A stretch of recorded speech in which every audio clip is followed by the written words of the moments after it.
And it's episode 14. So, coming out a little late with everything today because my folks were in town and I discovered that my dad has been watching these videos. Hi, Dad.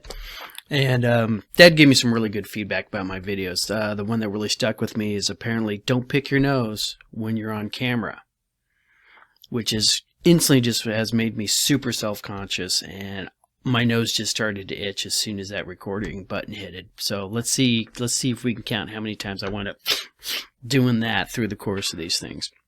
Hadn't seen my folks for a couple of years, and my 50th birthday was this January, and they felt like we needed to do something for that. I'm glad somebody did. But regardless of that, we wound up traveling the country. We went down to Tucson, visited some old friends who used to live across the street from us. My friend has got a nice spread south of Tucson, 5 acres, javelina, bunny rabbits in the front yard. It's a really great looking place. We also went up to Prescott and showed him Jerome. I'm just amazed at how much building is going on all over the place. I mean, it's like everywhere you go, you see another, complex going up, another, housing development going in.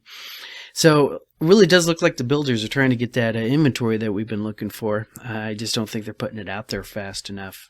There was this, one of the channels that I track and everything, they were talking that how low we are this decade on new builds, and it's really catastrophic. We should be averaging anywhere between 25 and 27 million new homes built every decade, and right now we're on track to build 5. So that's going to create some little hate and discontent here, and that we're seeing that in the inventory we have right now. Those new builds tend to be a second home purchase. That's the second house that somebody's moved into. They've already bought one. If they don't have a new house to build in and move into, they're not selling their old house. That affects their inventory.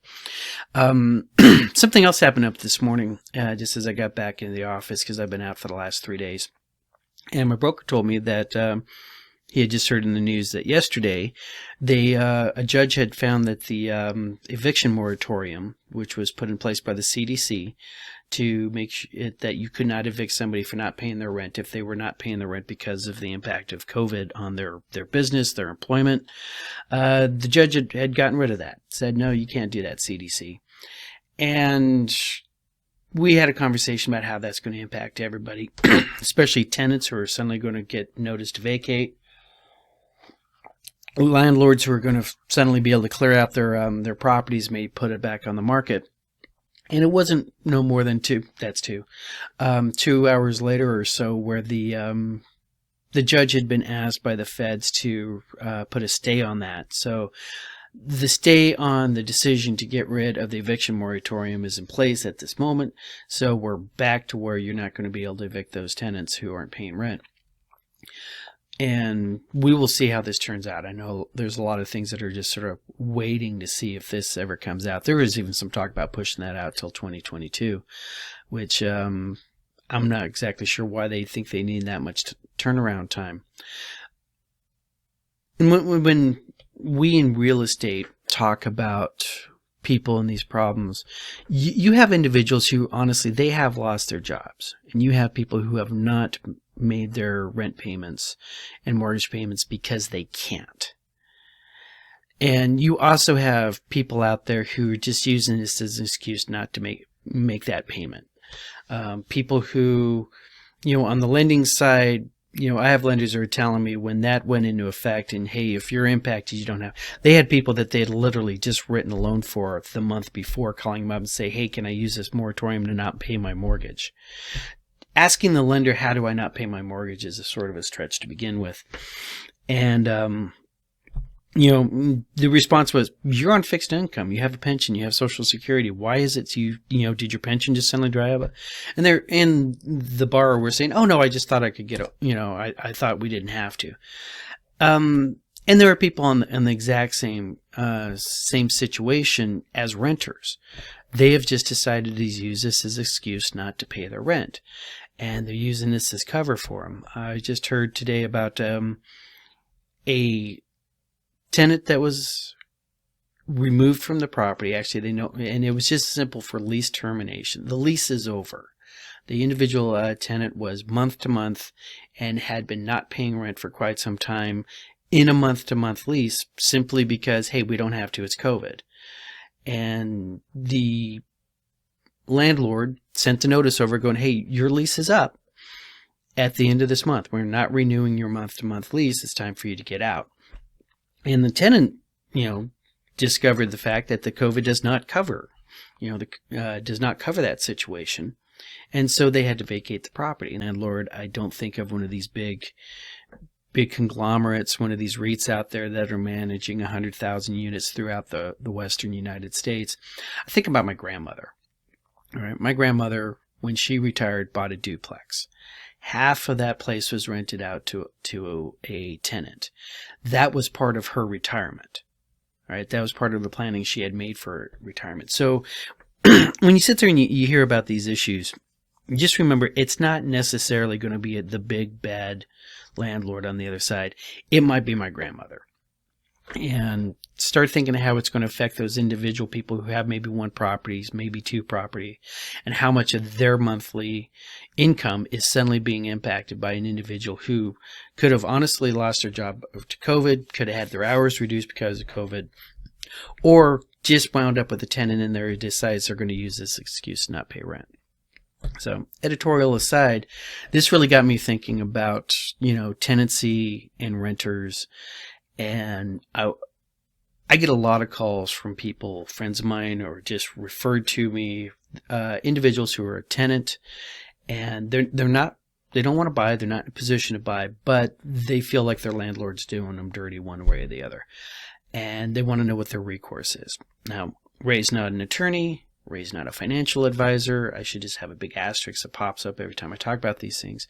So every time I direct them to the government, going to a place and getting a document called the Arizona Residential Landlord and Tenant Act. All the rules are right there on that document. It's a PDF. I will put a link into it in the show notes below, and every question I've ever gotten can be answered on that PDF. And the other reason why this is, come up today is I got a list of houses from a buyer who wants to go look at them. And looking at seeing what our availability is to actually get inside these things. And there were quite a few of them that actually did have a tenant in there. These are houses that are for rent or for sale, but there's a person who's a tenant living in there. And if the agent does not specifically call it out on the MLS that the tenant is in there month to month, I wind up calling the agent on the other side and go, hey, tell me more about your guy who's in there. One of them actually, they have a lease through October. So if you bought a place and you bought that place and you had to give your landlord notice because you're month to month, or conditions of certain loans, you have to take occupancy within a certain time period, like 60 days after you purchase it, you have to be moved in. You're not going to be able to buy that house. Right? And so those are things when you are sitting there and you're looking, at the listings that your agent has sent you, really, really, really, really make sure that when you see that and it says tenant rights, tenants, understand that there's somebody in there and that might not be a house that you can move right in. And it's going to have it's going to be harder to get in there to show it because the tenant still has rights. The tenant has the right to quiet enjoyment of their property just because the owner is selling it. They don't necessarily have to give you immediate access if you knock on the door and say, hey, we want to see the house. And for God's sake, don't start, walking around on the yard and peering through the windows. My choir director almost had a heart attack once because somebody just thought her house was the one for sale. And next thing you know, she's got somebody walking around the backyard and peering through her windows. Called to the police later and it turned out, no, it was just buyers. Buyers just thought that house for sale. They got the address wrong. They were a street off. So, recognize that the tenant in there does have rights, and the tenants, how would you like it if, people wanted to show up in your house every 30 minutes and come wander around and look at your dirty dishes? So when you're a landlord or when you're an agent and you are trying to sell a place with a tenant in there, your tenant can be your greatest ally or your worst enemy. All right. Remember that. All right, it is infinitely easier for everybody involved if the house is being sold without a third party in there. Let your tenant know what's going on. Keep them informed. Do what you can to make sure that tenant is not as negatively impacted as possible. Because if that tenant's home when the buyers show up, if you have a tenant that's hostile to the sale of it, that tenant is going to talk down the property while those buyers are in there looking at it. I just closed on one last month, and the tenant who was in there was a great guy, and he had actually done a lot of work on the house. He was a great source of information, and as part of what I do, I was asking him, so dude, what's going to happen with you after sale? And it turned out that he was actually under contract with another place. He was buying himself, and he was having issues with that sale, and it just struck me as odd because if I when I go in there, I talk to a tenant going, hey, we're going to be listing this place. I'm always asking, what are your plans? Do you have any? Can I help you get those plans? And it turned out that the selling agent on that thing didn't even know that's what was happening to the tenant. That was a potential client there, and not just losing a potential client on the other side, but having more control over the transaction at all and being able to communicate that. So I have, when we were showing the house, first thing I asked the agent is like, hey, what's going on with the tenant? And they're like, oh, no problem. He's month to month, friend of the family. He'll be out when it's time to be out. So I made it a requirement in the contract that the seller would give the tenant the 30 days notice. It's the end of the lease. It's time for you to go. And that we would get a copy of that within 5 days of contract acceptance. So we knew that that person actually had been legally told your lease is up. Because when you buy a house that has a tenant in there that has a lease, you're also buying into the owner-landlord position of that lease. And all the rights and responsibilities of the landlord are now yours. And so when you're an agent, there's this great little term. It's called estoppel. They make you learn it in real estate. All right, the class the school that I went to, that's one of those vocabulary words that you have to know, and you will see that come up on the test. And estoppel. All right. Long story short, because it's been years ago, and I can't remember the perfect definition of it. But estoppel is a legal term. Asterisk, Ray's not an attorney. Is a legal term where you make a statement that legally binds you to not make a contrary statement. All right. That's legally speak. That's lawyer speak for saying, I'm coming in here as the buyer's agent.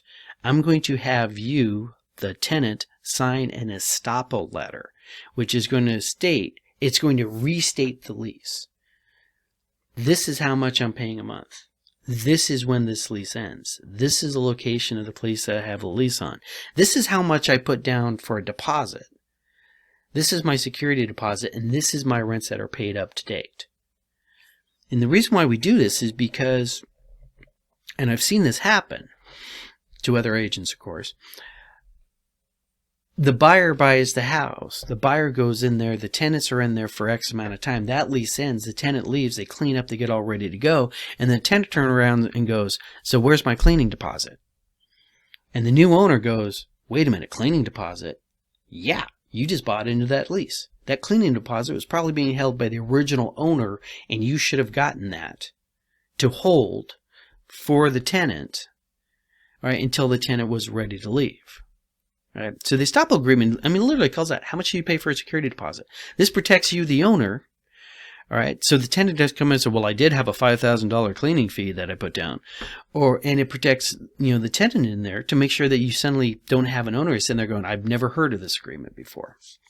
So these things, these are the things that come up when you're doing a transaction with a tenant in place. So I've seen one time where the listing agent actually had a copy of the lease in the MLS listing. And to me, that's like the height of professionalism. That's just awesome. It's laying it all out there. It's letting the buyer know what they're getting into on that. no running around. You're still going to do an estoppel letter on that thing. And it's just particularly, to make sure that everything is still up to snuff. The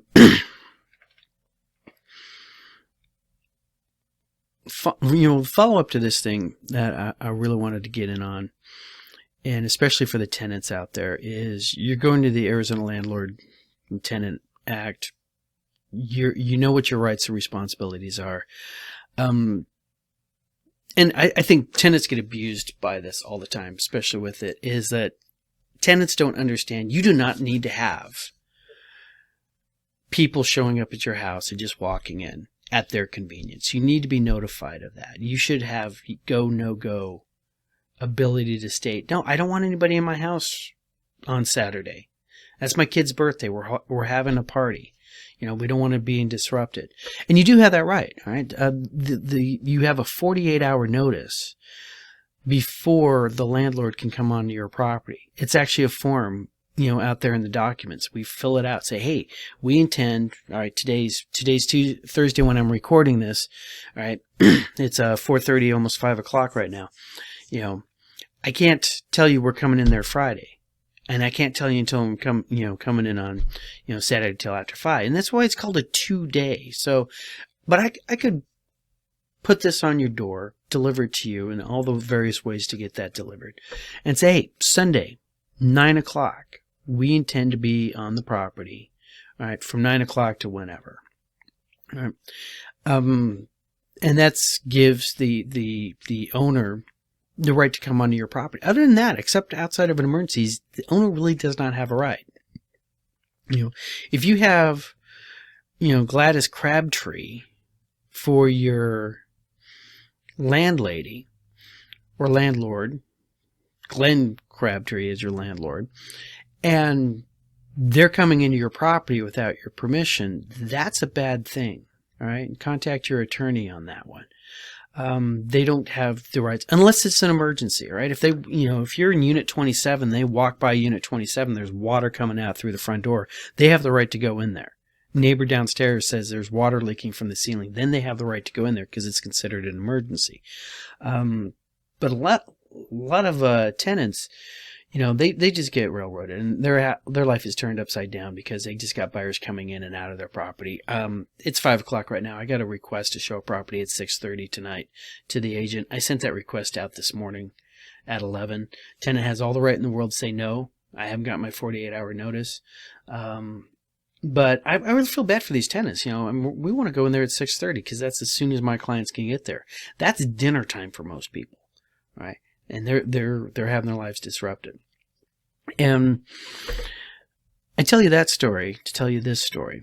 And this is a mea culpa on my part. And this is one of those, I think alcoholics call it a moment of clarity, that I get a lot of people sharing things with me on Facebook. And there is a website out there. It's called Found on Zillow.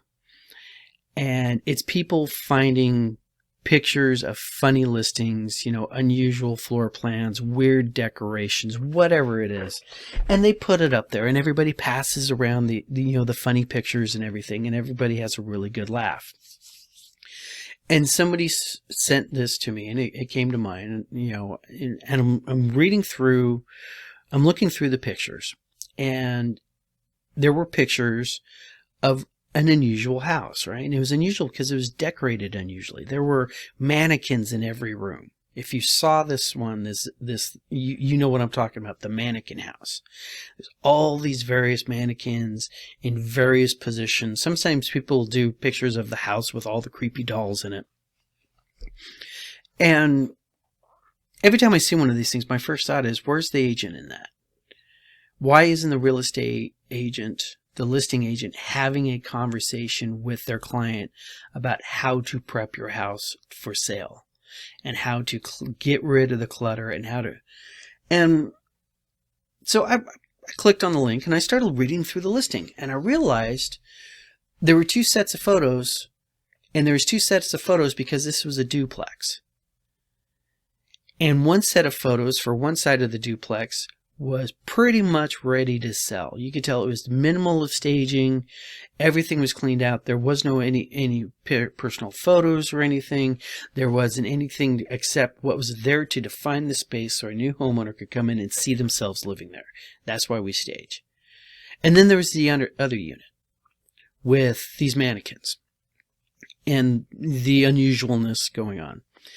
And it's on Facebook. So there are hundreds of various types of comments of, oh, that's where, Buffalo Bill from Silence of the Lambs must have moved to. This person seems like a serial killer. This person needs to be locked up. There's something weird here. And my moment of insight, my blinding moment of clarity was, that was the tenant's listing. That was an individual who had no control over what was going on in their life. And their home has been put on the internet so other people can make fun of them in their home. And that really got to me. And because people had shared that link with me, and worse, shared the link and then tagged me in it, I actually had to make a statement on that. And it's like, hey guys, I just had this realization that this entire time we've been making fun of people, myself included. I have found photos on the MLS that I went, that's pretty funny and that's a little weird, and I share it amongst my friends and we all have a good laugh. And then I realized I'm being the dick in this situation. Right? Because I'm not sure if the person who is actually selling that house is actually living in the house. And we could be impacting a third party whose life is already being impacted enough. So I don't know why I went off on that spiel, but it's been something I've been wanting to say for quite some time, and I'd really like more people start getting that idea out there. Is look around your house right now. Do you have anything up on the walls that some third party could find humorous or weird or wrong or something like that? Or, oh, look at this picture, which, look at this wedding picture. Oh, wow, look at that couple. Aren't they funny looking? Right? Best moment of your life. And now it's on the internet so everybody else can make fun of it. Right? Is that the kind of impact you want on your life? Right? So just don't be Ray. Don't be a dick. Don't spread this stuff around anymore. This is my small, trying to do penance for the sins that I've done in the past, and I'm not going to do that again, and I ask you also not to do it. And I also ask you, if you are a tenant, make sure you have a lease and understand your rights and responsibilities when all of a sudden you get the knock on the door and it's a real estate agent, probably with their cell phone, and they want to take pictures of your life and put it out there on the internet. You do have rights about this, and your state might vary. Right? And on that public service amounts and not so downer note, we're going to go with the numbers. And here's the numbers for May 6, 2021. These are coming in a day late because my folks were in town visiting, and I did not realize until this morning that I hadn't run Wednesday numbers. And so we're going to see things are going to be a little bit different. We're not going to trust these as much as we normally do. As you can see what we got going on, we got active is up to 4,504. That's up 287. Our pendings are at new pendings this week were 2,026, which is up 8. And our closed are 3,106 or 3,106, which is up 733. Our UCBs are at 1,309, up 60 from the week before. And contracts with the buyer who are having a contingency to sell their own place are at 96, which is up 10. The big jump on this thing that I'm concerned about is, and it's not really a concern, it's that 4,504 being up 287 looks great. That's what we've been wanting to see. But remember, I ran these numbers Thursday morning and not Wednesday morning. I always run the numbers on Wednesday morning because that usually gives us enough time to clear off and all the properties that we've been looking at over the weekend. Wrote an offer. Offers were looked at on Monday night. Tuesday nights they normally come off. Tuesday morning you see them go to pending or UCB or CCBS. But sometimes the negotiations go a little long. There's counters that happen. So Wednesday is the day. Usually anything that's going to happen over the weekend is already cleared out. And smart agents put their houses on the market on Thursday morning. That gives you that new listing look. It shows up on everybody's feed on Thursday and through Friday, and those are the days sellers or buyers are traditionally looking at the listings to look at on Saturday or Sunday. So that's why we do Wednesday, and that's why I don't trust these numbers this much coming in on Thursday, just simply because of that big, huge jump you can see. These active houses, these 4504, some of those might be the properties that just got listed going into this weekend.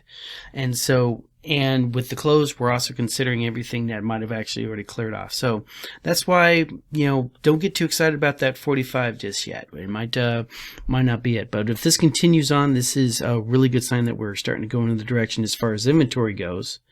All right, our pendings, with a change of 8, pretty much the same as the week before.